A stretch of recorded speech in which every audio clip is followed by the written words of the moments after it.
Hey everyone, welcome to another espresso. Hope all is good. I wanted to talk about what happens if you hire the wrong person. And I don't think this is talked about enough. It's one of those things like, I don't know, like failures. You just don't want to admit it, you don't want to talk about it.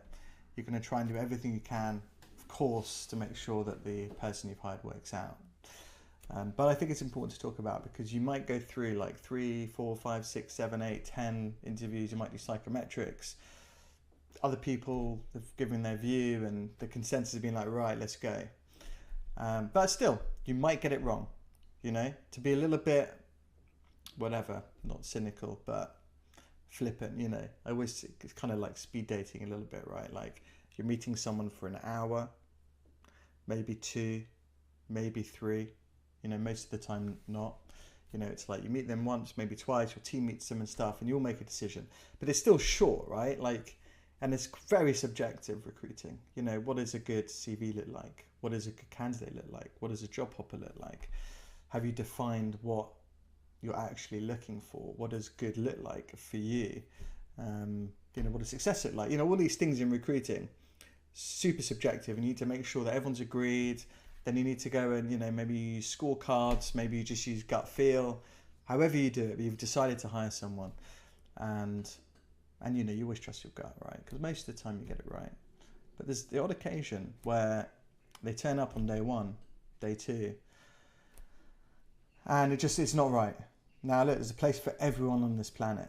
So, it's about finding the right person for the right job, right? I think that's the trick. If you find a good match, people are happy, they do their best work, you're happy, you've hired them, they're, delivering what you're hoping for them to deliver, maybe even outperforming. Things like that. But sometimes it doesn't work out. So for me, like number 1 is you've hired someone, you've invested time, money, all of that stuff. Make sure you do all you can to set them up for success. The onboarding part, those first 90 days, all of that stuff, like people don't do it well enough, I don't think. Are you just dumping like a big to-do list at their desk on day 1? Or have you planned how to introduce them to all the key people, shown them the systems, and hooked them up with people to show them stuff? I don't know, design your onboarding strategy, the things and people they need to know. How are you setting them up for success? That's number 1, right? And for me, it's do that, just key. But let's say you are doing that, and they've started on day 1 and for whatever reason it's like they're not the right person. So you've got 2 options. Number 1, nurture and develop them, right? Like maybe they are lacking a little bit in some of the technical skills, but they've got the human skills. And you're like, okay, it's going to take him 6 months to get up to speed. Decide whether you're happy to invest that time. Maybe they're just like completely different person to when you met them, like completely different, like technically great, human skills we just got it wrong. So the second thing, is very, humbly, with all due respect, part company in a lovely way. You never know, act and behave gracefully. And if it's not working out for you, it's probably not working out for them. You both admit, hey, we made a mistake here. Wish them well. Do what you can to help them find a new job and, part company.